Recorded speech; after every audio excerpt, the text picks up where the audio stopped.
All right, the Zoom room is still filling up, but I think I will call our seminar to order. Good afternoon or good evening, and belated Happy New Year to all of you, and welcome to this first session of the 2023 spring semester Washington History Seminar, Historical Perspectives on International and National Affairs. This afternoon, we will speak with author Kal Raustiala on The Absolutely Indispensable Man, Ralph Bunche, the United Nations, and the Fight to End Empire. And we will be joined, or are being joined, by Macalester College's Jess Pearson. A warm welcome to both of you. I'm Christian Osterman. I direct the Wilson Center's History and Public Policy program, and I have the pleasure to co-chair the seminar series with Professor Eric Arneson, who represents the American Historical Association. Today, Eric will introduce our speakers and moderate the discussion. Washington History Seminar is a collaborative effort of two institutions, the American Historical Association and the Wilson Center's History and Public Policy program. The seminar is now well into its second decade of serving as a nonpartisan forum to discuss important new historical findings, insights, and publications, something that's central to the mission of both of our organizations. Behind the scenes, two individuals helped produce this event, Rachel Wheatley for the AHA and Peter Bierstecker for the Wilson Center. Our thanks to both of them. We'd like to acknowledge our supporters, and we welcome your support. Details about how to support the seminar are available in the chat right now, or simply go to our institutional websites. We welcome your donations and support. Please join us next week, January 30th, for a conversation about Euromissiles, the nuclear weapons that nearly destroyed NATO. New book by Susan Colburn, with discussants Aaron Bateman and Giordana Pulcini. A couple of technical notes. Today's session will be recorded and will soon appear on our respective organizations' websites. For the Q&A part of this seminar, we ask our audience members who'd like to join the conversation, and we very much hope that you will do so, we ask you to use the raise hand function in Zoom. That's our preferred way for you to inject yourself into the conversation.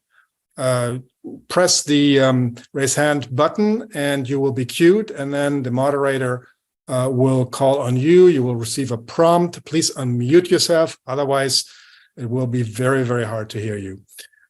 You can also use the Q&A function in Zoom, and then the moderator will put the question or comment to our panelists. I think that's it. Eric, over to you. Zoom room is all yours. Thank you very much, Christian, and welcome to everyone to this first session of the year. It is my pleasure to introduce today's principal speaker, Kal Raustiala, the Promise Distinguished Professor of International and Comparative Law at UCLA and the Director of UCLA's Burkle Center for International Relations. Trained at Duke, Harvard, and the University of California, he has taught at Princeton, Yale, Harvard, and Columbia. His previous books include Does the Constitution Follow the Flag? The Evolution of Territoriality in American Law, published by Oxford University Press in 2009, and Global Governance in a World of Change, Cambridge University Press, 2021. He was the co-author. Today, he will be presenting on his recently published book, The Absolutely Indispensable Man, Ralph Bunche, the United Nations, and the Fight to End Empire, published by Oxford University Press just last December 1st, 2022. Kal, welcome to the Washington History Seminar. Thank you so much for having me. And I want to thank the seminar for this, and in particular to the organizers, to Jess for commenting, and of course to all of you for participating and tuning in. So I'm going to say a little bit about Ralph Bunche and the book and this project. And then I look forward to what I'm sure is going to be very, very interesting and engaging discussion. So first of all, Ralph Bunche, who is he? He's long dead, over 50 years, But in mid-century America, he was perhaps one of the most famous Black Americans, and certainly the most famous and well-known United Nations official, which is how most people at the time knew him. And if they didn't know him that way, they knew him as the recipient of the 1950 Nobel Peace Prize.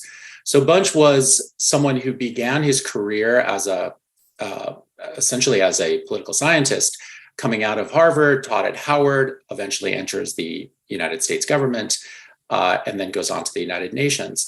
So my book is an attempt to tell the story of his life, but in a way, it's a professional biography, first and foremost. It's not one that focuses much on his early career or his personal life, but very much on the work he did both as an academic and as a diplomat.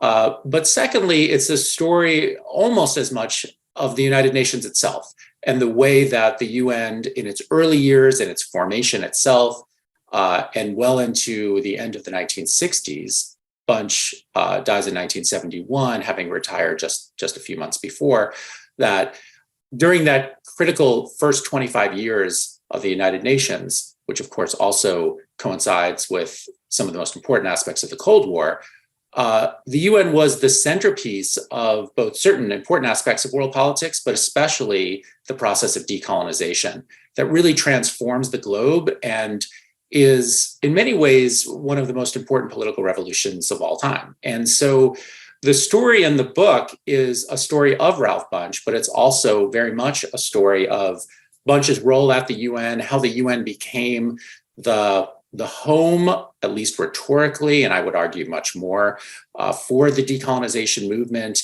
and the way that Bunche himself, through the United Nations, had a hand in some of the most significant aspects of decolonization, and in particular of managing the process. And in that regard, I'll highlight two things that the book emphasizes Bunche's particular role in. So one is mediation, conflict mediation, which is the reason he receives the Nobel Peace Prize in 1950.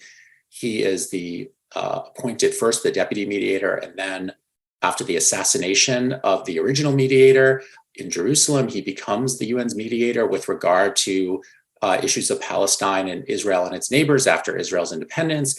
And his very skillful mediation of that still long ongoing conflict is what gets him both an incredible level of professional accomplishment, but also ultimately this Nobel Prize and a surprising amount of celebrity within the United States and elsewhere.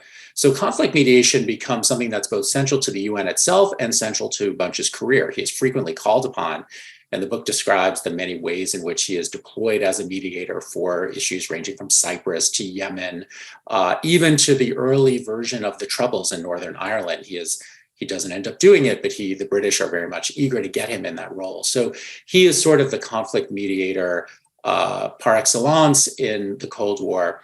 And that also becomes a key role for the United Nations itself as it deals with this quite dramatic expansion of the international system and the arrival of many new states who, for various reasons, are often prone to conflict themselves or become sites for Cold War conflict. So that's one key aspect that I stress in the book, conflict mediation through the UN, of course, through the hands of Ralph Bunche himself. The second is peacekeeping. And peacekeeping is something that is not anticipated in the UN Charter. If you read the UN Charter, the word peace appears about 50 times. The word peacekeeping appears 0. And arguably, it was not intended to be a peacekeeping organization. Peacekeeping is often viewed as something that was a kind of evolution or interpretation of the Charter. So international lawyers often refer to it as a chapter 6.5 process, meaning somewhere between chapter 6 and chapter 7, dealing with the Security Council, but something that doesn't really appear in the text itself. But it becomes absolutely central to the United Nations and central to Ralph Bunche's experience, because he is the person who stands up the most important early examples of UN peacekeeping, in the sense that he is actually the implementer and the person who makes a lot of the early decisions about how peacekeeping will work. And Bunche himself, when reflecting later in his life about his accomplishments, would often refer to peacekeeping as his proudest achievement. So those are some of the key aspects. I want to pivot in the time I have left to some other important aspects. One thing I didn't mention, which is absolutely central to Bunche's story and to the book, is that Bunche was a Black man in the very white world of diplomacy. And he enters that world initially, even before the beginning of World War II, when he's brought into what is the proto-OSS and eventually the CIA as an intelligence analyst with regard to Africa, because he had done his PhD at Harvard on comparative colonial governance in French West Africa. And throughout his career, he maintained a strong focus on Africa, but overwhelmingly was focused on colonialism and the process of decolonization, both as an important political movement, but also as a project of global racial justice, and one that he saw very much twinned to his own experiences in Jim Crow America. Someone who grew up he was born in 1903, he grew up at really the height of Jim Crow, lived in segregated Washington while teaching at Howard and at the State Department. So he had, of course, extensive firsthand experience with racial oppression at home, but also abroad. And he saw those two things as closely linked. So the book draws out that theme of the connection between the civil rights movement at home, which Bunche had a very important role in, both early on and especially at the end of his career, but the connections to decolonization, to white world supremacy, while not unique to him, were something that he really leveraged, thought deeply about, and made deep contributions to. So the book very much engages with that aspect of his career, in his thinking, in his writing as an academic, and in his overall efforts with regard to decolonization, which again provides a really important through line to what he did and what he accomplished. So I'll probably end there. I think that's a good summation of what I aim to do in the book. I just want to emphasize maybe one other thing, which is that this is a political story as much as a historical one. I'm not a historian. As it was introduced, I teach in a law school. I'm trained as a political scientist. For me, this was a journey into a series of historical episodes that I knew something about, but to be fair, have been in many ways sort of elided in the disciplines of international relations and international law that I work in, that I think don't receive sufficient attention, and that certainly in my own graduate training or in my own work, I didn't pay enough attention to. But it's also a chance, or was a chance for me in writing this book, to really engage with a lot of issues around the development of the international order in the 20th century, and to amend what I see as a lack of racial consciousness in that project. So the book really tries to both show that through Bunche's own life, but of course through this very important political revolution in political liberation in Africa and Asia in particular. So I'll end there. I'm happy to go to the discussion with Jess and others, and I look forward to your comments and questions. Thank you so much. Our discussant this afternoon is Jess Pearson, who joined the McAllister faculty in 2016. She is an associate professor of European history, where she focuses on Europe and the world. After growing up in Minnesota, Professor Pearson received her BA in history and French at Kalamazoo College in Michigan, and she received a PhD in history and French studies from New York University in 2013. As a researcher, she explores the history of European decolonization from a global vantage point. And her first book, The Colonial Politics of Global Health, France and the United Nations in Postwar Africa, was published by Harvard University Press in 2018. And in that work, she uses global public health as a lens to explore the clash between internationalism and imperialism in French Africa in the 1940s and the 1950s. Jess, welcome to the seminar. Thank you so much, Eric, for that introduction. It's really an honor to have been invited here to speak about this incredible book, and it's so wonderful to see so many people in the Zoom audience today. The Absolutely Indispensable Man is an engaging and endlessly thought-provoking biography of scholar and diplomat Ralph Bunche. And I will just say that the book itself is really beautifully written. And as I was reading, I felt so deeply invested in Bunche's vision for the world, even when I didn't agree with him. And when I got to the end of the book, I cried when Bunche died, I will admit. So Really beautifully written. In this book, Professor Raustiala makes a compelling case that Bunche's life can serve as a window into the formation of the United Nations and the role that it played in decolonization. And perhaps more importantly, that Bunche himself shaped this history in extremely formative ways. This biography traces Bunche's professional life, starting with his work as an early career scholar, to the pivotal role that he would play working for the US government and later the United Nations. The book's two greatest strengths are the way that it humanizes the UN and the way that it brings global decolonization and the US civil rights movement into the same analytical framework. Professor Raustiala also shows very clearly how the development of the UN's most important instruments of peace, namely mediation and peacekeeping forces, were both intimately connected to the unraveling of European empire. The fate of colonialism was something that had interested Bunche since his early days as a graduate student at Harvard. And unlike many of the other delegates that would come to the San Francisco conference in 1945, Bunche already had extensive experience observing colonial rule firsthand in places like Dahomey, French Togoland, South Africa, Kenya, Tanganyika, and the Philippines. It was this deep and nuanced knowledge of colonialism that would prompt the US government to recruit Bunche for a range of positions during the Second World War, and also to participate in a number of key gatherings, including Dumbarton Oaks and the United Nations Conference on International Organization. Bunche would play a critical role in developing the UN trusteeship system, which would replace the League of Nations Permanent Mandates Commission and would inspire meaningful shifts in global public opinion about colonialism. Already in his dissertation, Bunche had planted the seeds of the principles that would guide his work at the UN, most notably the importance of centering local needs and voices.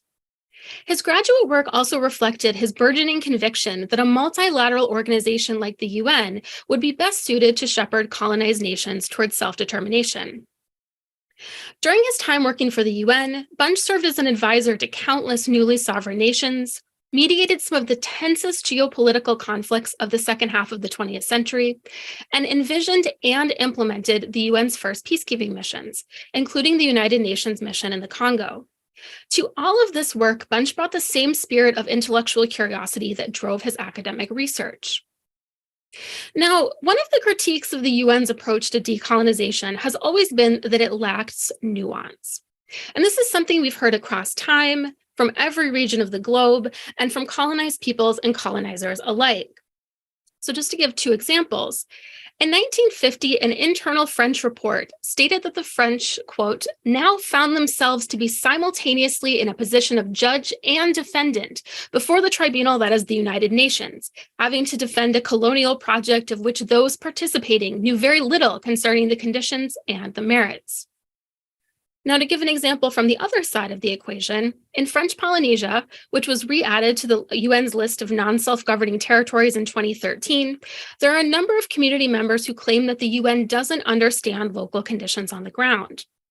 In 2017, Manuel Turay, the Pacific advisor to the Polynesian government, stated unequivocally at a conference on decolonization in the Caribbean that, quote, France is not a colonial state, and French Polynesia is definitely not a colony that needs to be decolonized. Now, I wouldn't necessarily agree with the statement that France isn't a colonial state, but I think it's worth noting that across time, we see this accusation, both from colonial governments and from people who have been colonized, that UN officials simply don't have a nuanced understanding of conditions on the ground. What I think makes Ralph Bunche such a remarkable figure in this history, and what I think really sets him apart from his contemporaries, is the way that he pursued an extremely nuanced understanding of how colonialism worked in a range of geographic and political contexts. So in this spirit, I think we can pursue here a number of different discussion threads to start unpacking how empire functions and how decolonization ultimately came about for the vast majority of colonized peoples, though of course not all. As I thought about how we might engage in our own nuanced conversation about the UN and decolonization, my thoughts coalesced around three sets of questions. So the first involves our assessment of the role that the UN actually played in the unraveling of empire. Was Bunche correct to place such unwavering support in the United Nations to peacefully steward the decolonization process? Or do we think that he discounted the critical role that revolutionary violence played in the fight for liberation? What did Bunche make, for example, of the history of the Haitian Revolution?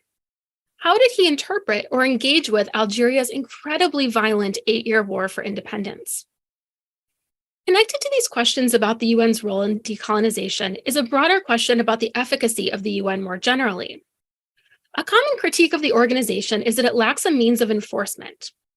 This criticism has been voiced most recently by the current Secretary General of the UN, Antonio Guterres, who stated, quote, "Today's multilateralism lacks scale, ambition, and teeth, and some of the instruments that do have teeth show little or no appetite to bite." One of the arguments that I've made in my own work is that we've grossly underestimated the role that the UN has played as a forum for global public opinion, especially with regard to the decolonization process. French colonial officials, who are the focus of my own research, were extremely attuned to and concerned about international public opinion about the French Empire, and they acted accordingly. I've argued that Article 73E of the UN Charter constituted a veritable revolution in colonial oversight, and that the UN Special Committee on Information from Non-Self-Governing Territories served as a crucial forum for debating the legitimacy of colonial rule. Professor Raustiala makes a similar argument in his chapter on San Francisco, where he describes these reporting mechanisms as, quote, "deceptively potent." The special committee, he writes in a later chapter, would ultimately become a place to, quote, "discuss imperial matters and harangue imperialists," which I think was maybe my favorite line in the whole book. I agree wholeheartedly that public opinion matters, especially when we're trying to assess what tools of decolonization are actually contained within the UN Charter. So my first questions are, how do we assess the UN's role in decolonization now with 50 years of hindsight? How much of the decolonization process was the result of on-the-ground uprising against colonial rule, which often employed violence as a tool of liberation? And how much of it was actually the result of UN stewardship? And how do these two work together? And when we're talking about the UN, is it the case that we're talking about multilateralism without teeth, as the current Secretary General suggests, or are we simply looking for teeth in the wrong places? My second set of questions revolves around the remaining non-self-governing territories, which are inhabited collectively by about 1.75 million people. What should we make of the fact that today, in 2023, decolonization is a still incomplete process?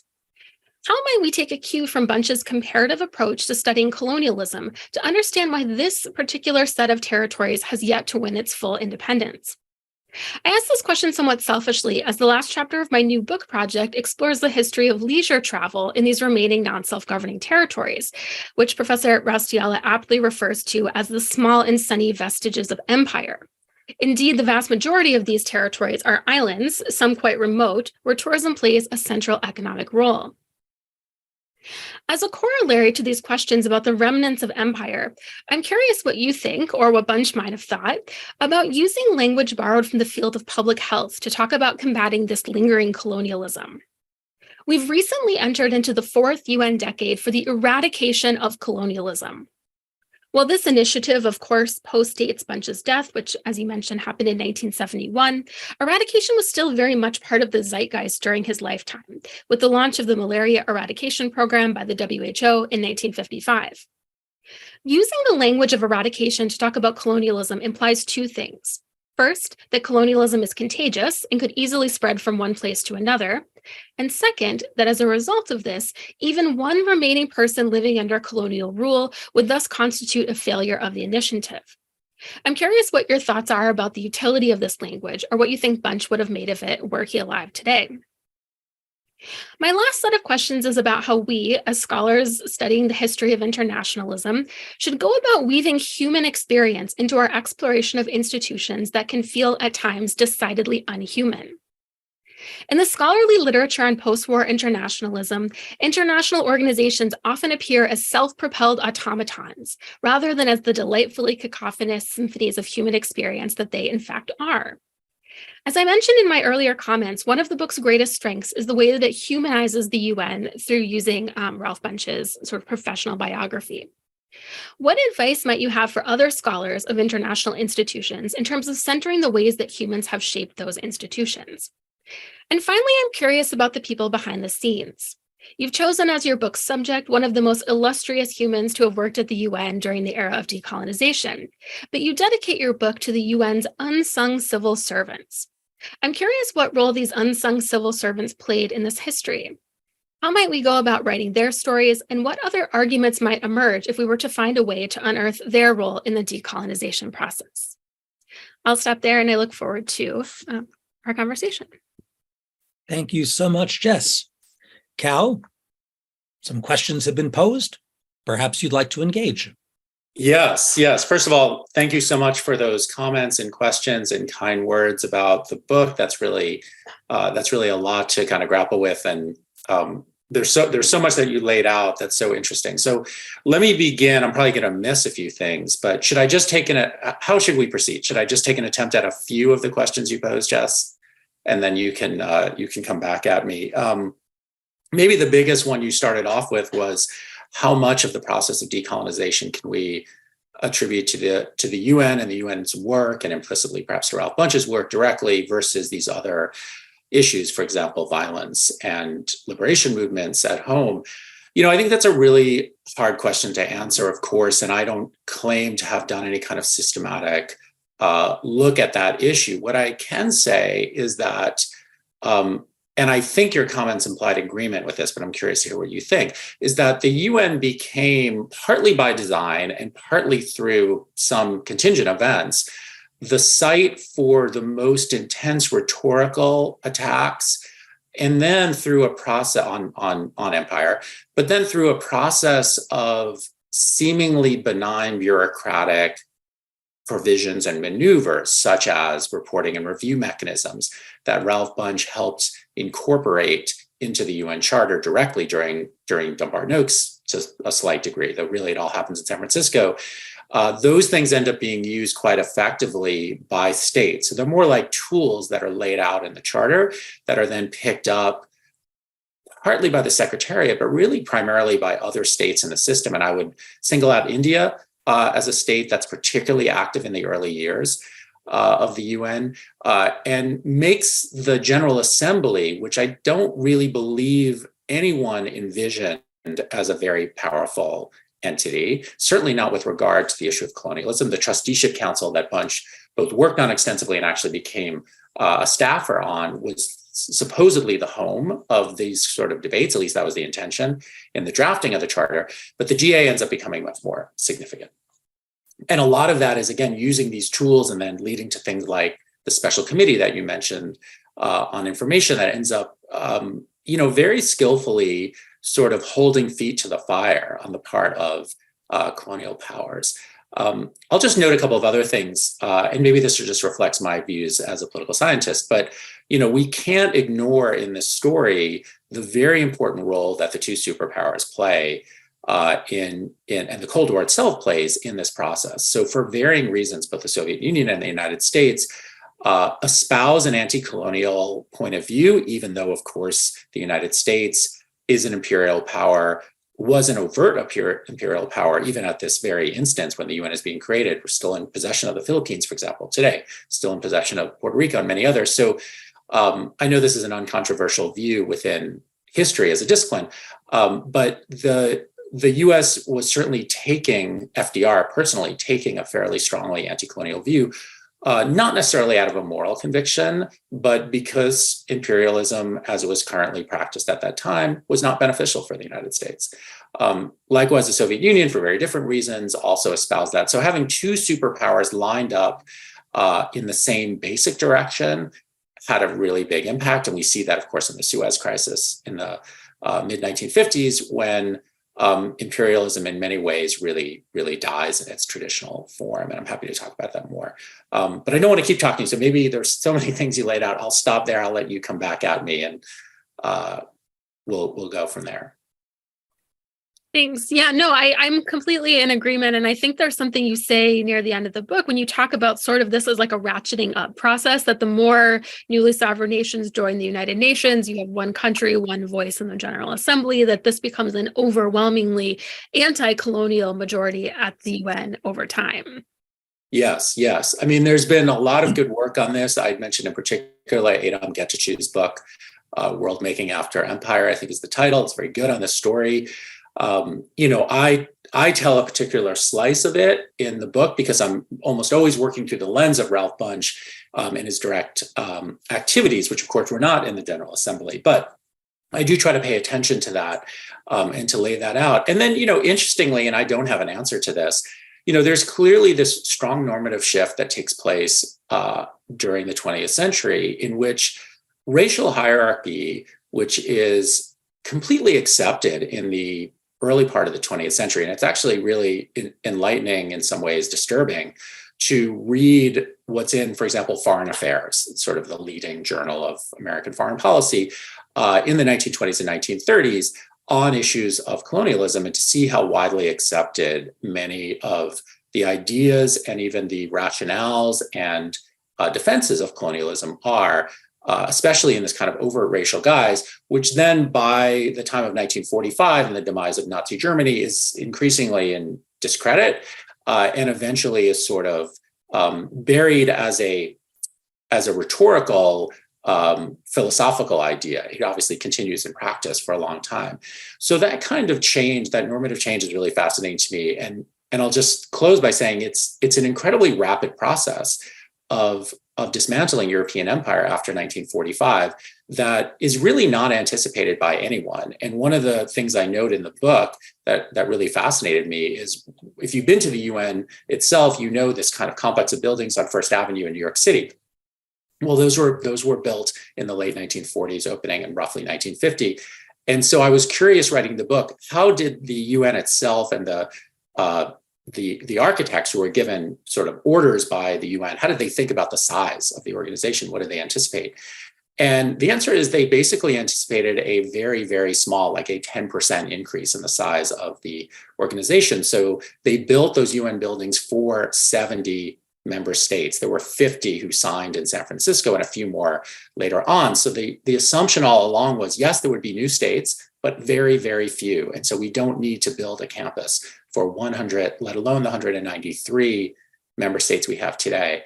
So I took that as a very strong endorsement of a view that you see in many other places, which is no one anticipated that this would happen so quickly. So it is still, I think, a great puzzle for all of us. Why in 20 years did something that took hundreds of years to build up, these European empires, crumble so quickly? I don't purport to answer that, but I do believe the UN and Ralph Bunche himself played an important role in kind of managing that process at the very least. Can I ask, because you mentioned Algeria in passing in the book, that the Algerians sought Bunche out to potentially mediate the conflict between Algeria and France, and I was curious, like, what, if anything, became of that, or if he commented on, particularly the role of violence in that conflict for national liberation. Yeah, nothing came of that. It's interesting. So certain places loom large in his particular story, and others don't. And Algeria is one that doesn't. Vietnam, of course, looms very large, in part because he was an American, was a patriotic American. His son is drafted, and it becomes an absolutely central part of the kind of 1960s story between the U.S. and the UN. Algeria, much less so. And so, yes, he was often proposed as a mediator, but the French, of course, as you know, viewed Algeria very differently than many of their other colonies. And so that was one that sort of stayed off his direct radar. The UN engagement is pretty slim with regard to Algeria. Of course, he was well aware of what was going on and disturbed by it. And generally, even in his early years in the US government during the 40s, during the war, he was struck by the way in which the French, he saw the looming crisis of French colonialism, perhaps well before the French did. And he knew that there were real, because his first job as a kind of intelligence analyst was to actually look at North Africa and to think about, because the idea was the war was coming to Africa. The Africa Corps had been created by Germany, and there was going to be an African dimension to the war. So they needed an Africanist, and Bunche was one of the only Africanists in America at that point. So he's brought in, he thinks about those things. So he sees it from an early vantage point, but it ends up being a relatively small part, almost non-existent part of his portfolio at the UN itself. But that said, he always saw these struggles as colonial struggles, and that was especially true for Vietnam, that he understood much better than many of the American leaders did, that this was not, in fact, a struggle of communism against the free world or something of that nature, but rather an anti-colonial war that really was a strategic error of the first order for this country. And I believe he saw that similarly for France and Algeria, but I can't say for sure because he hardly ever wrote about it. And with regard to this question of, does the UN have some kind of mechanism of enforcement? Does the UN have teeth? I'm curious, sort of from your vantage point as a, law professor and someone trained as a political scientist, is public opinion a form of teeth? And is there a way that we can talk about that to kind of understand what enforcement mechanisms the UN does have, even if they don't maybe look the way we might expect? Yeah, great question. Now I'm more comfortably in my wheelhouse on this one. I'll say a couple of things on that. So, generally there's kind of colonial specific version of that, and there's a more general issue. The more general issue is, I do think the UN has teeth. Of course, we see the limitations of the UN right now with regard to the war in Ukraine.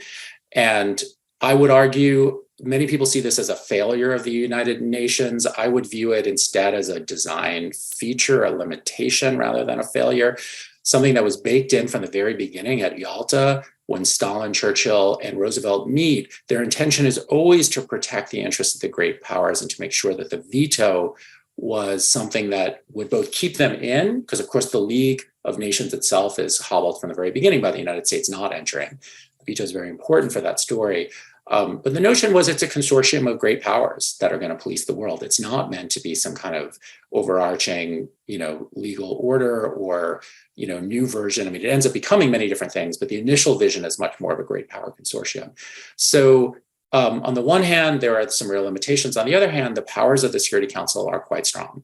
And we've seen that again and again. And especially if you think about countries outside of traditional great powers, you can see that in the many ways Libya, the many examples in which the UN Security Council has been quite effective. But that's sort of one side of the story. The other side are these issues that are not necessarily first and foremost security issues, war and peace questions, though they often touch on them. And I would include colonialism in that. And there it's much more in the realm of political and kind of popular opinion and rhetorical change. And I make the case in the book that that process of rhetorical change that develops in the General Assembly but is carried over is extremely significant. And I'll give an example from the book from history, which is the invasion of Goa by India in the early 1960s. I talk about this in the book because it's a key moment in many ways for the core idea around the use of force, the prohibition on the use of force that the Charter creates. India invades a Portuguese colony, essentially. The Portuguese, like many other colonial powers, claims it's not really a colony, it's just a part of Portugal, like Algeria and France. But obviously that's sort of absurd and no one really takes that seriously. And eventually the Indians simply take it. And the US is very much opposed and says, look, this is the charter is clear. You cannot use force for territorial revision. But it doesn't really matter. The Soviets use their veto in the Security Council, and even in the GA, it ends up being Portugal, who's in the General Assembly, ends up being Portugal who's beat up, not India. And that's a really key moment in which the charter, in essence, is revised through political popular opinion, where there's a kind of extension to the idea that you cannot use force to say, well, you can when colonialism has not been rolled back sufficiently quickly. And we're going to allow this, in essence, to occur. And no one's really going to chastise India. Of course, the US did, but a few other countries did. But for the most part, the international community is favorably disposed towards what occurred. It's seen as a just act.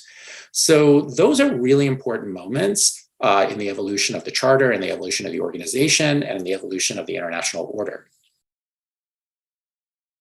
And was Bunche also on the side of this is a particular case where force is necessary and force is useful? And I'm curious if there were any other instances where Bunche felt that violence was actually necessary to achieve an anti-colonial. And maybe I'll share since we emailed about this. I originally had a question. This book inspired me to rewatch Black Panther over the weekend. And I was really struck when I originally saw the film of actually how unradical the vision of decolonization decolonization that the film puts forth. So the hero of the film is someone that believes in sort of global change via multilateralism, via development, nonviolence, and the villain is the cousin who wants to overthrow white supremacy and colonialism on a global scale using violence. There's a scene at the beginning of the film where the protagonist's father is killed giving a speech at the UN, and the film also ends at the UN, and he says, we're going to engage in multilateralism and going to start these development programs in Oakland. And I was really just struck rewatching the film at sort of how Bunchean of a vision of decolonization that film puts forth, and just sort of the categorical rejection of violence as a tool of national liberation. So I'm curious what Bunche thought about Goa, and if there were any other instances where he thought that force really was necessary, sort of in the broader interest of decolonization. Yeah, it's a really interesting issue. You're absolutely right that he is generally someone who kind of colors within the lines, he's not a lawyer, but he's lawyerly in terms of his concern with the charter. He's not a revolutionary by temperament. And in part because he becomes, after he wins the prize, the Nobel Peace Prize in particular, such a leading figure within the UN, within kind of American elite circles, foreign policy circles. He has quite establishment instincts. He was well accepted by the establishment. And so in many ways, he's not inclined towards revolution. And I emphasize this point throughout the book. And so his views on violence, were generally, no, we have other means. And these processes work if you give them time. And to some degree, I think experience bears that out. Many, many examples of decolonization took place without much violence. Of course, there's always some violence, or often some violence, but many were not. Now, of course, there are many other exceptions to that. And, the Mozambique flag has an AK-47 on it for a reason. And so that was something that I think it's hard to say, in his personal diaries, in his writings, in his public speeches, he never says, yes, this is essential. Sometimes violence is necessary, during decolonization, at least. But other things that he said and did, I think, support the idea that he recognized that at times it was important. With regard to Goa, he doesn't actually speak out directly because as a kind of good international civil servant, he's not really in a position to do that. And so at least I came across nothing in which he said expressly, this is a good idea, whatever. But I think he was quite sympathetic to what was happening. All of that said, towards the end of his life, and you may have noticed this in the book, when he sort of returns to his civil rights roots a bit more. He's constrained during his UN career because he feels it's not appropriate for him to speak out as an international civil servant. And in fact, he gets slapped by the Soviets at various times when he does, as kind of stepping out of his bed. The Soviets always disliked him, saw him as an American agent in essence. Not entirely unfairly, though. It was mostly unfair.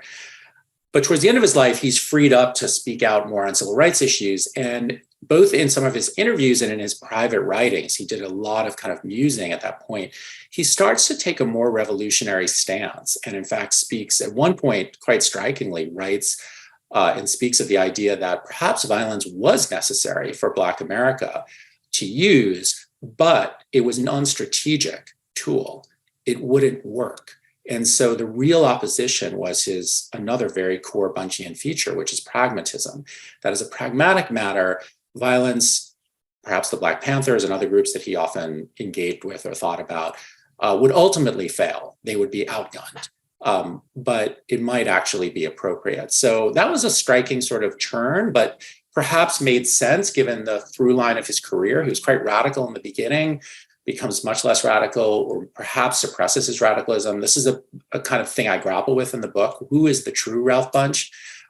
But towards the end, he does begin to be frustrated by what he sees as the slow pace of change in this nation. By contrast, his other focus, decolonization, is rapidly changing and is much more successful in many ways. And I think that's disorienting to him. Thank you. So I think the next questions were about the remaining non-self-governing territories, and do these territories, how do we explain these this set of territories, these 1.75 million people, and is eradication a helpful sort of model to think about? Well, I want to read your book on that because I think that's a really interesting set of questions. And you're right that tourism sort of plays a key role in many of these examples. The only thing I would offer, and I don't think you're going to disagree with this, is that of course there's a world of peoples who are colonized, but they're not in colonies. And so, this country, China, traditionally great land empires, Russia, throughout the UN's history and Ralph Bunche's career, this point was debated. So one of the things I stress in the book is the way that the Belgians in particular tried to introduce this sort of poison pill concept of we need to expand our ideas of self-determination to include Black America, to include perhaps Native tribes, to include indigenous peoples, et cetera, knowing fully well that this would poison the well. So that bait is not taken, but it's a very reasonable question, actually. And so I would slightly push back on the notion that there's only 1.7 million people, but you're right, in the traditional guise, yes. In the saltwater definition, yes. Why do they persist? I think, to be honest, I've never really thought about it, but my instinct is, one, they're tiny. Two, I think that the people there have tended to find a way. Many of these islands, as you say, tourism is a big part of it. So it's a safe place to go for people, perhaps, to feel like if it's a French island, somehow I'm French, I'm fine. Like the way Americans love to visit Hawaii. I don't need to use my passport. The money's the same, the law's the same, I get it. So there's a kind of symbiosis between the economic and the political that allows it to continue. Even if there's an undercurrent of revolutionary interest, and I would say Hawaii, in one of my earlier books, I actually interviewed some of the Hawaiian sovereignty leaders, and there's still a movement there, and it's not small actually, but unlikely to succeed, but it's there, and that's probably true in a lot of other places. So I think they sort of survive in the symbiosis. Would Bunche be concerned by it? That's an interesting question. I'm sure he wouldn't be happy, but he was again a very pragmatic person who, looking around at a move from, let's say, almost 750 million people under colonial rule at his career point, at its height, to 1.75 million sounds pretty good. And I think he would probably reject the idea that eradication is necessary, because what it would take to get to that final endpoint was so politically costly. He would understand that to be a quixotic effort. Yeah, thanks. That's really interesting. And then I guess my last question was just, obviously you've really immersed yourself in the scholarly literature on the history of international organizations. And I'm sure you've noticed that, human actors are often like few and far between in these stories. What is your advice to your fellow scholars of the UN, of the League of Nations, different UN agencies? How can we humanize these histories? And I am curious about the unsung civil servants that you dedicate the book to. Yeah, no, that's a really interesting take. I mean, I'll say, first of all, my own interest in Ralph Bunche grew out of the fact that, maybe I left this out in my comments, but Ralph Bunche attended UCLA, where I teach, and he's one of our most illustrious alums. I happen to have an office in Ralph Bunche Hall. And of course, I knew something about him as someone who's studied and taught around the UN for decades. But not nearly enough. And so, I had always myself, in my teaching, my writing, treated the UN as an institution, an organization, as you say, somewhat faceless. And I think most political scientists, outside of maybe presidential studies, are sort of trained to really get away from the personal and to think about institutions. Certainly that was my graduate training. And so, I think I approached it mostly that way. Because of this unusual connection to Ralph Bunche, and I got curious about him as a result of this tie at my home institution, I discovered a different part. And I'll add that I personally have worked with the UN. So I've been a consultant to the UN at various times on different projects. I'll just note in regard to Black Panther that I was able to ascertain that the UN actually was not consulted on the first Black Panther, though they have a whole wing devoted to kind of film and TV. There was some consultation on the second film. I'll leave it at that. It's sort of internal issues, but much to my surprise, there was no actual consultation on the first one. But in any event, I had worked for the UN and with the UN on various projects. So I had a sense of the kind of people who were there. And most of them, and this is reflected in that dedication, like Ralph Bunche, really believe in the mission. And it's not just an institution, not just a kind of place to go to work, but something more. It's something that represents a movement. It's something that represents a set of values in their eyes, values of multilateralism, values of cooperation, values of diversity, values of a kind of global ethos. So all of those things are surprisingly commonly said in a sort of an uncritical, uncynical way by many people at the UN itself. And I discovered that in my own work, and that was absolutely true of Ralph Bunche. He not only was an architect of the UN, he then became its most illustrious, I think, other than Dag Hammarskjöld, Secretary General in the late 50s and early 60s. He is the most famous UN official. He's the personification of the United Nations to many Americans. That's in fact what the New York Times writes in his obituary, that he personified the UN for most Americans. They knew who he was, they'd followed his career. And he really believed in that. He really believed in the mission. He was sometimes frustrated by what the UN did or didn't do or failed to do, Vietnam being first and foremost in his frustration, something that he recognized very much limitations. But he still hung on to the hope of the UN throughout his career. And so, that was inspiring in some ways. And I think that's not that uncommon. So I think that there is an interesting human element to it. I chose to kind of engage with that through a biography, but it would be interesting to look sometimes in a deeper way, in a maybe more, it's not a large end study, but you could imagine looking at many different actors and the way that those individuals played a key role in, various decisions, various processes. That's often fallen out of my own disciplines. International lawyers do that a bit more because we, to be fair, don't really have a methodology for scholarship. It's a kind of eclectic mix. Political scientists certainly don't do much of it at all. And so, I think there's value in that. And I hope if this book inspires more of that, I think that would be great. Thank you so much. Maybe we should turn things back over to Eric. Well, thanks, Jess and Kal. Before we move on, a reminder of what Christian said at the outset, and a number of you have already followed his instructions. If you want to pose a question directly, the raise hand function allows me to call on you and you can pose the question, or you can use the Q&A function on Zoom, in which case you post a question, I get to read it if I can. Before I open this up, and there are a number of people already with raised hands, Christian has a question to start us off. Sir. Sure. Thanks, Eric. Great conversation there, Kal and Jess. Loved it. Two quick questions. Kal, you already made some references to your sources. We're here at the Washington History Seminar. Wilson Center, it's known for its digital archive, among other things. So we're big on sources. And I think in this day and age, it's important to just talk a little bit about the evidence that you used for your biography. So if you could talk a little bit about that. You mentioned some intriguing sources already. And my second question is, could you push you a little bit more on this question of the individual and the institution?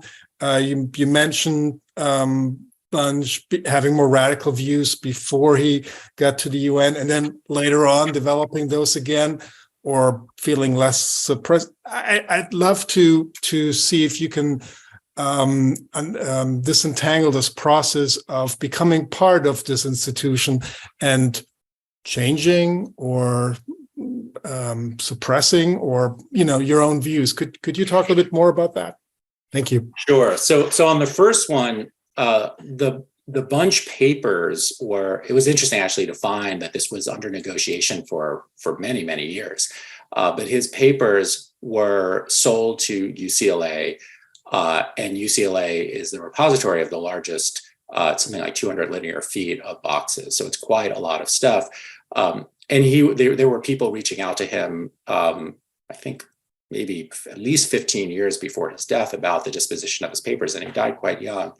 But in the end, they're sent to UCLA. So that was part of my inspiration for the project, was thinking, well, they're right here.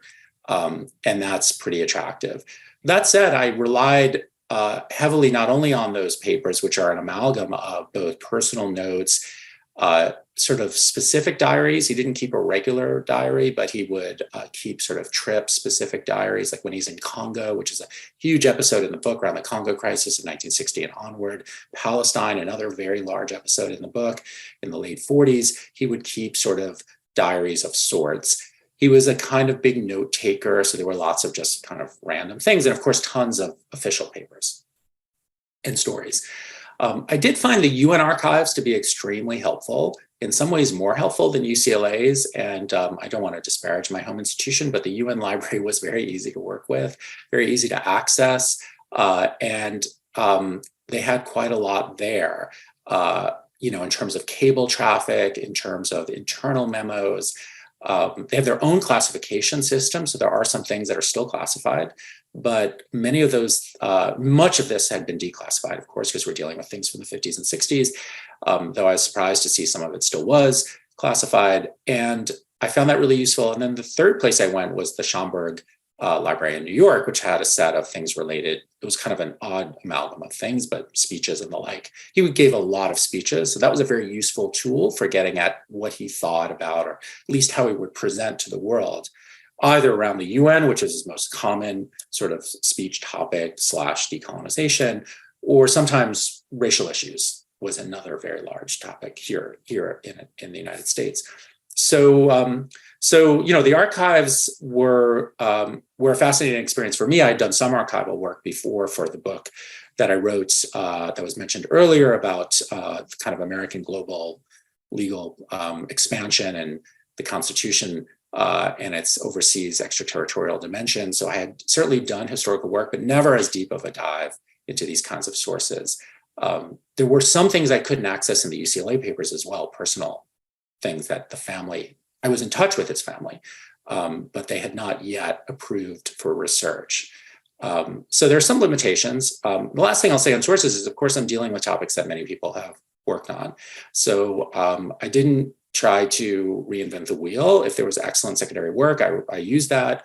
I'll take Palestine as an example. I did a lot of digging in terms of the Palestine episode. It's also been quite a bit of good writing, mostly out of Israel, but in English on that episode, and that was quite helpful. So hopefully that's what you were getting at in terms of sources, but yeah, I highly recommend the UN archives, and of course the UCLA archives are voluminous.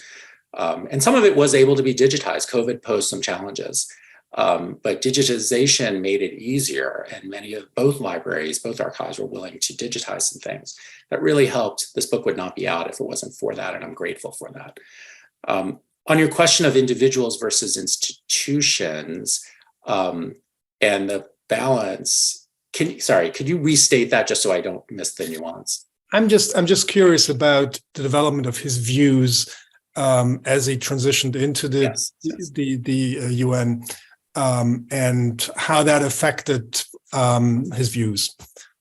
Yeah, so in his early career as an academic, he starts off with no intention. He's interested in international affairs, even at UCLA to some degree. He gives a very interesting speech at UCLA as a college student, where he talks about international organizations, and this is in the 20s.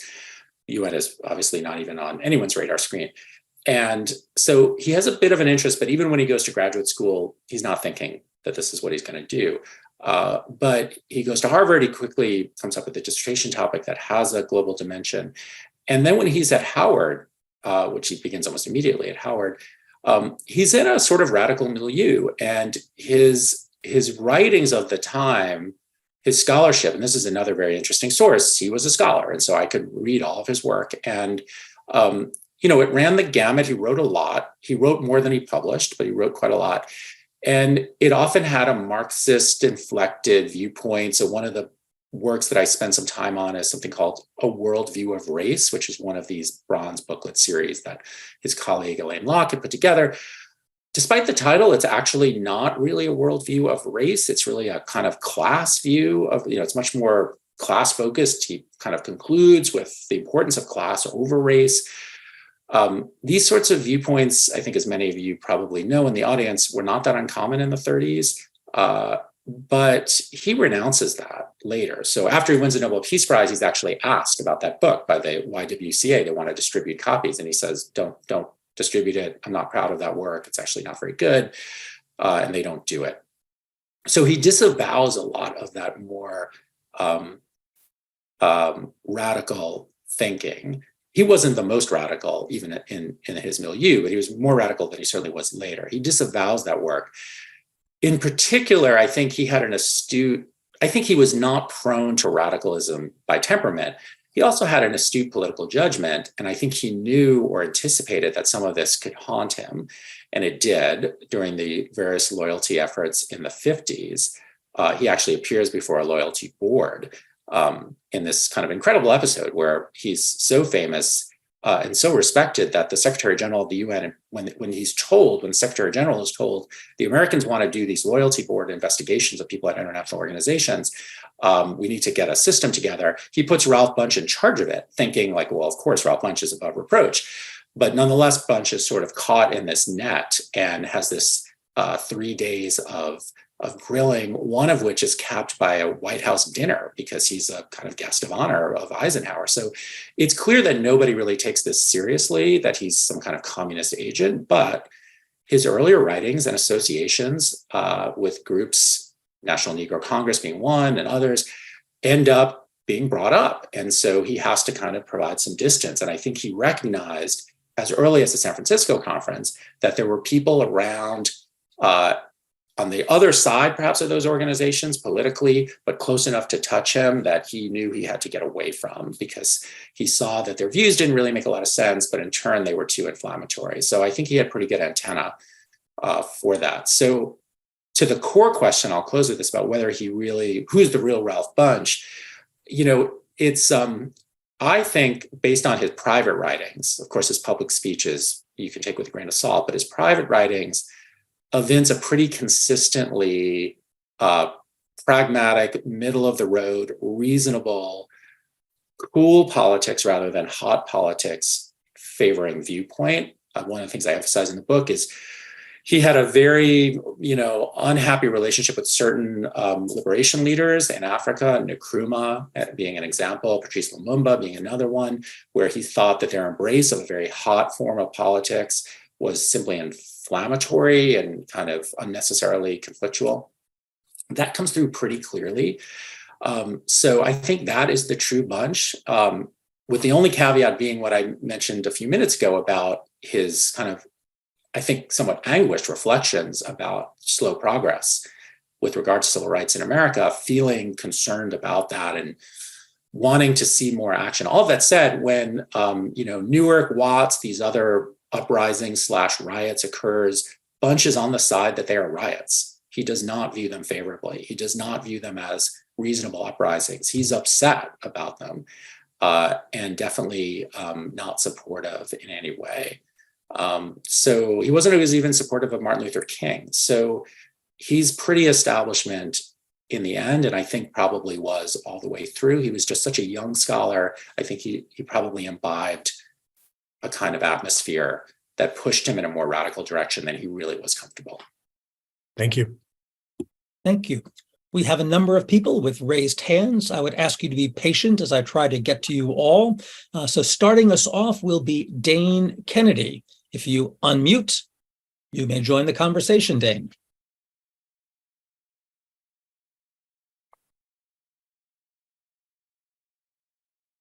We need you to unmute.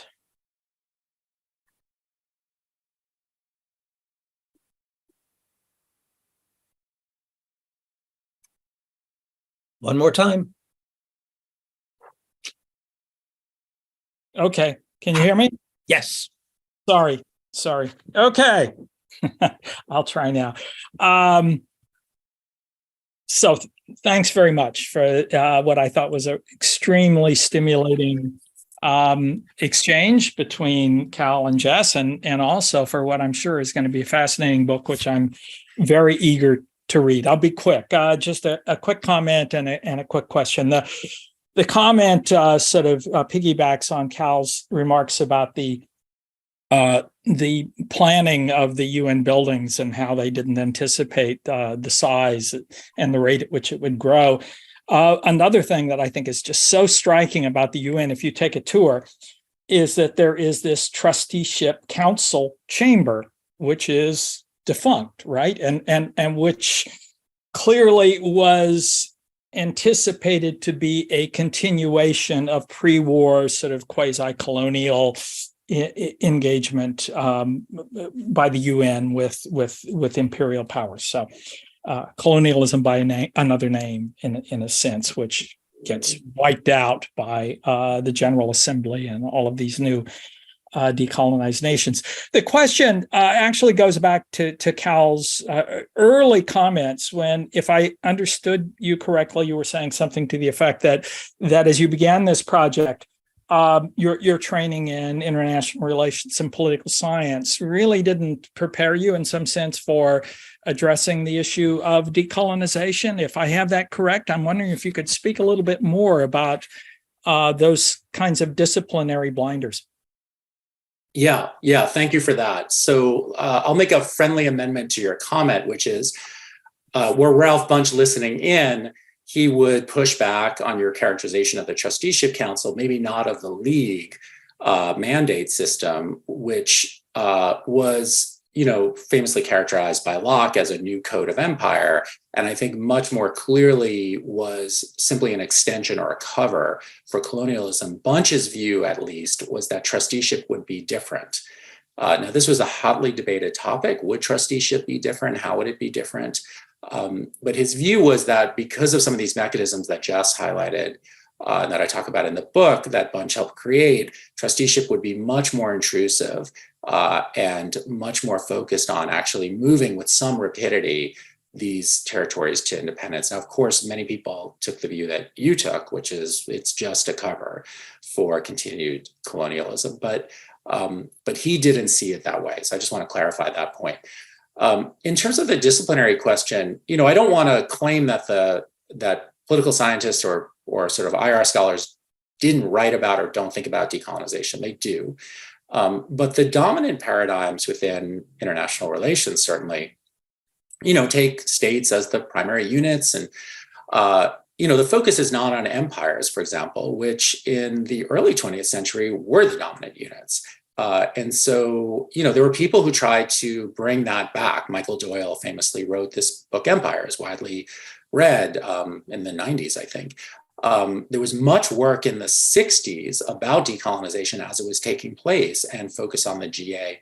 But certainly when I attended graduate school in the 90s, a lot of that had sort of fallen off. And there was, I think, a kind of Cold War hangover of a kind of focus on polarity, units, Waltzian kind of analyses, realism versus institutionalism, these kinds of debates that sort of left out of the story empire, race, domination, that sort of thing. And so, I don't want to overstate this point, but it was not something that was centrally focused on. And to the degree that it is focused on or was at that time or maybe later, it often had a very strong kind of political valence, a kind of critical theory dimension, rather than just being an ordinary part of the discipline that anyone, whatever their ideological or theoretical focus, would look at. And to some degree, that's true of international law. In the international law tradition, we have something called third world approaches to international law, often referred to as TWAIL. And kind of the movement of TWAIL has been to recapture, often from scholars from the Global South itself, to recapture the ways in which colonialism was a very central aspect in the development of international law. So it's a bit more overt in the international legal scholarship, and there's more of it. But again, in my view, not enough in kind of the mainstream. And I certainly would view myself as guilty of that. So I'm sure there are people who might listen to what I'm saying and say, well, it's always been there, you just weren't paying attention. And that's probably true. But I think that it's insufficiently paid attention to, and I'm sure I'm guilty of it or was guilty of it, and I'm trying to rectify that. So I hope others do as well. So again, not absent, but I think not sufficiently emphasized. Thank you. Leon Fink, please unmute and pose your question. Go ahead.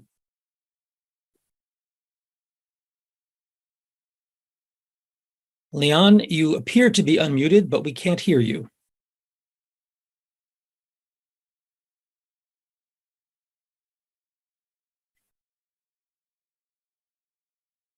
One more time.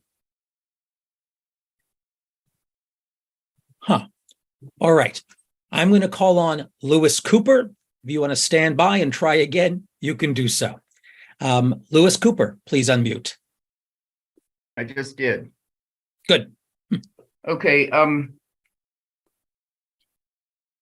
I originally was going to ask Professor Raustiala to comment briefly on a couple of books. One of them he's already mentioned. That is the Getachew book, World Making After Empire.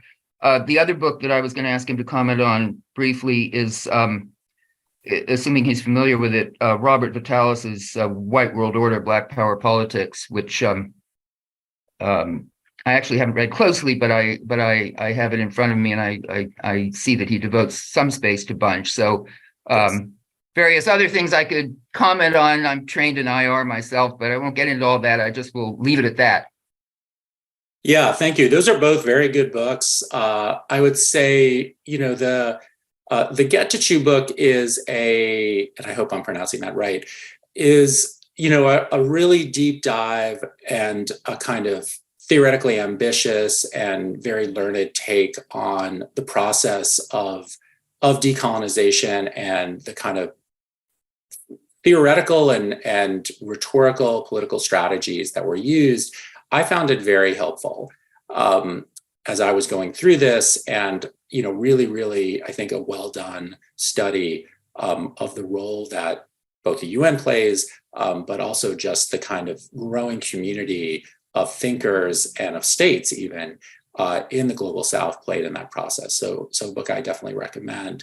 The Vitalis book, likewise, different in flavor. It's in some ways a more of an intellectual history. He takes on a lot of different individuals, Bunche among them, who are part of what he calls the kind of Howard School. And these are people who, in many ways, have not been sufficiently noticed or remembered within IR.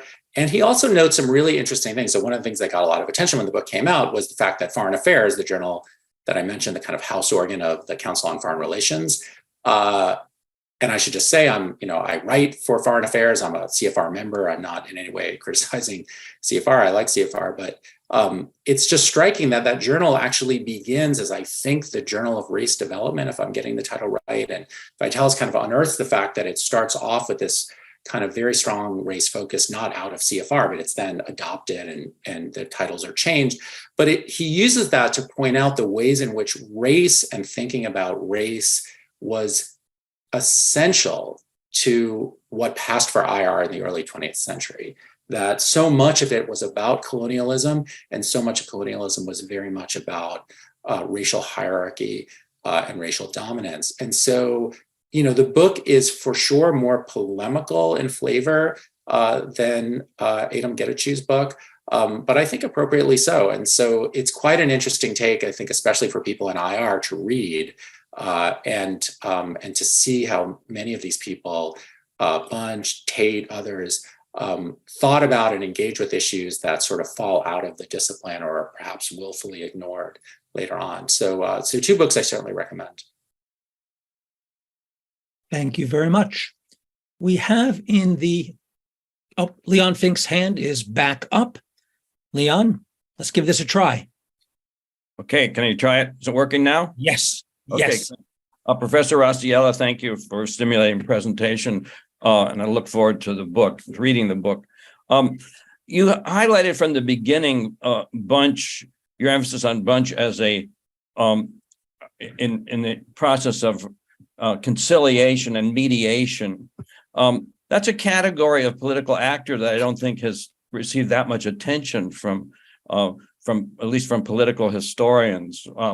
I think today, more recently, of people like Bill Richardson, George Mitchell, or Richard Holbrooke, who might fit that category, though they're already prominent for other roles. So I'm wondering how you would assess this category of mediator as a historical actor, and how much Bunche's significance in that role is tied to the specific structures of his time and and power relations, particularly centered on the UN, but also obviously the particular nature of the Cold War in this era of a kind of dualistic, or at least perhaps triangular power arrangement: Europe, US, Soviet Union. How much does the structure account for Bunche's ability to make a difference? And if you would, who might play? Are there any Bunches in recent years, or is that a bygone role for a strong historical actor? Thanks.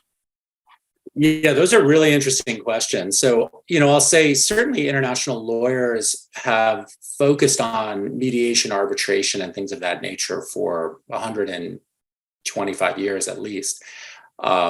Teddy Roosevelt wins a Nobel Peace Prize in part for mediation. This is something that has a long history, in a way, predating the UN, and the idea that the Permanent Court of Arbitration in The Hague, the examples like this in which some law-like process of dispute resolution could play a key role in international affairs, is a longstanding, perhaps overly optimistic dream of many within international law, but it's been there, it remains there. And so when the UN is formed, there's certainly an understanding of mediation. It is mentioned in the charter. It's not emphasized. I don't think that was anyone's notion. I see no evidence that there was a belief that the UN would play a key mediating role. Instead, the belief was the UN was going to be the place that was going to stop aggression, that aggressive war was the problem, that had been the problem in World War II. And the UN was very much focused on that, not on things like mediation, but it was understood that that would be perhaps a way station. It ends up becoming much, much more and becomes really important to Bunche himself, of course, but to the UN. You mentioned the role of kind of power and the US, the Soviets, Europe, et cetera. How did that play a role? I think it played a really important role. And there's a number of ways that I think the book demonstrates that or makes that case. Take Palestine. So when the British hand the problem of Palestine to the UN in 1947, they had the League mandate. They couldn't figure out what to do about Zionism and Arab aspirations for nationhood and what to do. So they hand it to the UN. And the UN takes it on. Ralph Bunche plays a number of roles. There's several chapters in the book about this.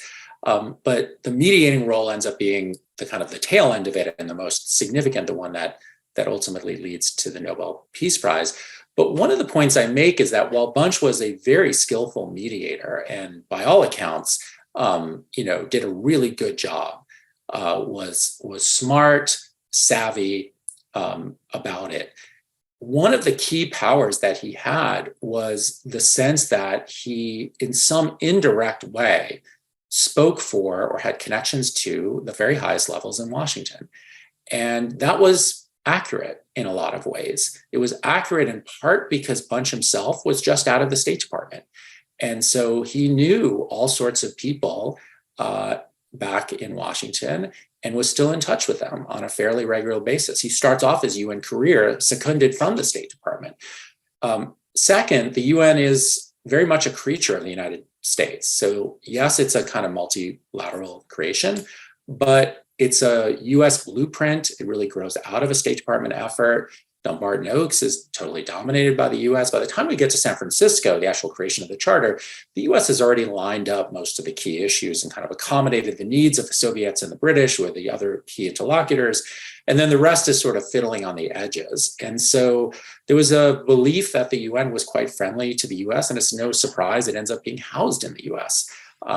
It's an interesting story about where. At one point it's going to be in South Dakota, various places are considered, and it ends up in New York. But it's very much a US creature. So I think the UN itself has this kind of US favorable tilt. Trygve Lie, the first Secretary General, was quite close to Washington. And with regard to Palestine, actually acting as kind of a back channel in some ways to push things in a pro-Israeli direction that the American government wanted. And then there are other aspects I talk about, but all of this is kind of in the same direction, which is that not to take away from Bunche's skill, but he represented something, and that gave him a certain degree of power. And so after he wins the Nobel Peace Prize, after he becomes Undersecretary General, he's still viewed as quite close to the United States. It becomes a less overt issue because he's got his own kind of individualized power within the organization. The organization is established. But he's still in constant contact. John F. Kennedy would call him on the phone just to chat. Every president in post-war history till his death tries to bring him back to Washington unsuccessfully. And he's offered quite high-level positions, or at least discussed. He's considered a possible political figure. Bobby Kennedy is worried about him running for Senate in New York. So Bunche has a kind of cachet of his own, but he's got this kind of connection to power. He's on the phone with Dean Rusk all the time. So these are all things that I think provide a tailwind for him. So I feel like there may have been even a final prong to your multi-part question that maybe I'm leaving out, but hopefully I've answered most of it. Thank you. I will say your point about South Dakota in the UN was fascinating. And my mother informs me that I visited what would have been the United Nations in South Dakota at Reptile Gardens somewhere in the early 60s when I lived in that state. I'm going to take this opportunity to get a question in of my own, and it has to do with Bunche, the Vietnam War, and Martin Luther King. This is a fascinating treatment in any number of pages in the book, in which you make very clear that Bunche is extremely frustrated at what he thinks is just a wrong-headed conflict that the United States is, I guess, botching. His son is deployed to Vietnam at one point, and he does not pull strings to get him assigned to a safe post of some sort or another. But at the same time, he doesn't seem to use his position, formal or even informal, to try to budge the Johnson administration very much. He walks a very careful line. And then when King comes out in his Riverside Church speech in 1967 with his powerful moral denunciation of American involvement, Bunche is not pleased and is actually quite hostile to King's decision to step into the realm of foreign affairs. One might think that because King is not in the United Nations, he's perfectly poised to offer this critique that Bunche himself can't make. But I'm still sort of perplexed as to what's going on in his mind. He opposes the war, he can't speak out against it, and yet he's angry at one major figure who does come out against the war. Yeah, it's a very perplexing episode. I completely agree with you. I think that's a very good summation of it.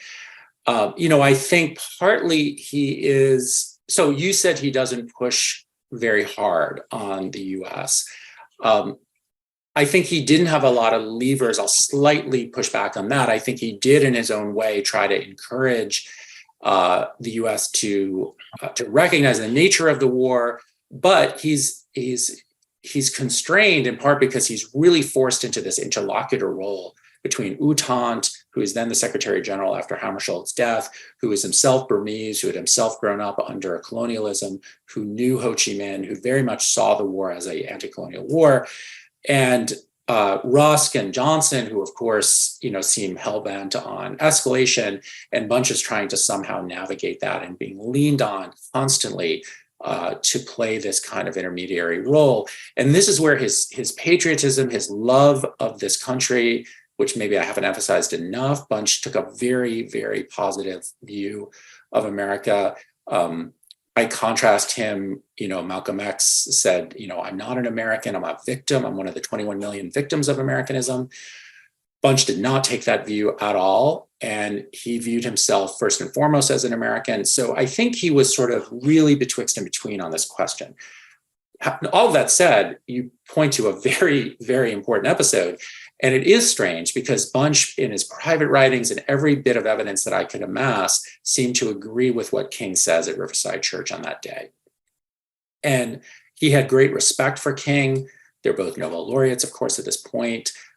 He worked closely with King on many things. He marches arm in arm with King in Alabama. So there are many instances in which he is very closely aligned. It is a bit strange. The only way that I make sense of it is that, and just I'll add that everyone in the political establishment is critical of King. So if you go back and look at newspapers of the day, the editorials are very critical. And just as an aside, Christian asked about sources. I'm sure you all have used ProQuest and these various other databases of newspapers, but they're such a godsend because I just think I found so much material, contemporary takes on things that evolve over time that were so interesting that would have taken years, if not decades, to amass in the old mode of microfiche or something that are so easy to find. So it really was a lifesaver. But it's enlightening to see how critically King's speech was viewed. So Bunche was not alone in that. It's still perplexing, all of that said, because King is very much on the same wavelength as him. So again, the only way I can really explain it is his concern that that the most important thing, the highest, best use of King's rhetorical powers were the civil rights movement that was faltering in Bunche's mind and many others, and that King was diverting energy. So not that King was wrong, but King needed to stay focused, maybe stay in his lane, was a bit of the tenor, which is unfair because King's lane was everywhere. King was a moral thinker of wide scope, but Bunche wanted him to kind of stay the course, and I think a lot of people viewed it the same way. So yeah, it is a bit odd, and they do reconcile. Of course, they talk about it in the book. King visits him in his UN office, and it's a very interesting episode. King could be a bit disparaging of Bunche, and Bunche could sometimes criticize King, but in the end, they had a lot to work together on, and they tried to find a way forward together. Thank you. We have a question from Stephen Weissman, who writes, in their book, Death on the Congo, Kuklik and Gerard look at the UN role in the turbulent decolonization of the Congo. They recognize that, as the United Nations Special Representative in June to September of 1960, Bunche was the UN official most attuned to the need to remove Belgian troops who intervened in Congo's richest province the day after independence. But they also emphasize his lack of sympathy for the Congolese Prime Minister, Patrice Lumumba, who Bunche called a jungle demagogue and African ogre, quote unquote. They also show that Bunche was part of a Congo club of US advisors to the General Secretary of the United Nations that was working closely with the United States, which helped to overthrow Lumumba with the complicity of Bunche's successor as special representative. This development helped split the newly independent African nations and amplify Cold War tensions. Did you encounter this? And what is your views of Bunche's performance in the Congo? And Stephen Weissman is the author of American Foreign Policy in the Congo, 1960 to 1964. Yeah. So the Congo is a huge part of this book. Probably 4 chapters or more touch on the Congo. And of course, the Congo episode continues well past 1960 for the UN. The UN peacekeepers are there until, I think, 64. And there are many ripple effects that go on afterwards, of course. So this is a very important part of the book. It's a very big episode for Bunche himself, a harrowing one. He's almost killed. There's various issues that take place that are very difficult for him. With regard to Lumumba, Bunche starts off fairly positive on Lumumba. So in his private cables back to the UN headquarters, he's pretty positive about Lumumba. He sort of says, well, seems like a pretty good person, seems pretty reasonable, needs a haircut, maybe he's a little wacky, but, he seems good. We can work with him. Hammarskjöld, from the beginning, is concerned, as everyone is, with the disposition of Congo. In the run-up, Bunche appears on, and I described this in the book, on this very interesting TV show that Eleanor Roosevelt hosted on WGBH for a while, in which she hosts an entire episode titled Africa, Revolution in Haste, ?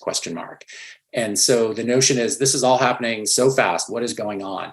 And they sort of talk about Congo, and Roosevelt laughs at the idea that, wow, Congo is going to be independent in a few months. How could that be? So Congo is viewed from the beginning, even before the beginning, as something that really needs to be closely watched. And that's why Bunche is sent for such a long period of time. It's expected to be a few weeks. It ends up being the entire summer. So yes, he does change his views on Lumumba very much. In part, I think for a number of reasons, and I'll try to keep this short because I know we're out of time. I think we're out of time. one, Lumumba himself becomes, in Bunche's view, increasingly radical, increasingly unhinged, unable to, he says even worse things than what was quoted about Lumumba. He can't really deal with Lumumba. Lumumba is forcing him all the time to try to bring in UN troops to basically knock back the kind of civil war in Katanga. And the UN, for various reasons, can only do so much. So they end up doing quite a bit in the end. Yes, he was close with the American government on this issue for sure. They use as their communication system the American embassy in what's then Leopoldville. And so the US knows sort of everything that's happening, at least initially. And of course, Bunche continues to have close ties with high-level American officials. So from what I could see, and I don't think I saw everything, yes, there was quite a bit of communication and effort. All of that said, Bunche believed in an independent Congo. I think he was perplexed about what to do about Katanga because it was a legitimately hard question. And of course, he was concerned about Soviet penetration, sort of an early version of the domino concept in Africa. And so, like in many episodes, he tended to adopt an American-leaning viewpoint almost by disposition. And of course, the US is still the dominant player at the UN at this point. So there's a lot of pressure from Hammarskjöld on down to Bunche with regard to the US. So yes, the Congo Club was what they called themselves. And yes, they did skew, I think, in an American direction. But, that was in many ways not unusual. So that's not a defense. It's just a kind of fact that was something that generally happened. Anyway, a very, very interesting issue. Your work was helpful to me. And I continue to find the Congo episode absolutely fascinating. And the narrative, just putting aside kind of the history, just the narrative of it was really amazing to kind of uncover for me. So thank you for your question. Well, I unfortunately have to draw this first session of 2023 to a close. I think we could have gone on for much, much longer. There's a lot more in the book, and unfortunately, we had more questions in the queue that we couldn't get to, so my apologies. But my thanks to Jess, my thanks to Kal, and of course, Christian. Back to you, Christian, for final words. Thank you, Eric. Thanks, Kal, Jess, of course, Eric, as well, for a really terrific conversation this afternoon. Please join us next Monday, January 30th, for a discussion of Euro missiles, the nuclear weapon that nearly destroyed NATO, with authors Susan Colburn and discussants Aaron Bateman and Giordana Pulcini. And of course, we hope many of you in the audience as well. Please join us. Till then, stay safe and have a good week. Take care.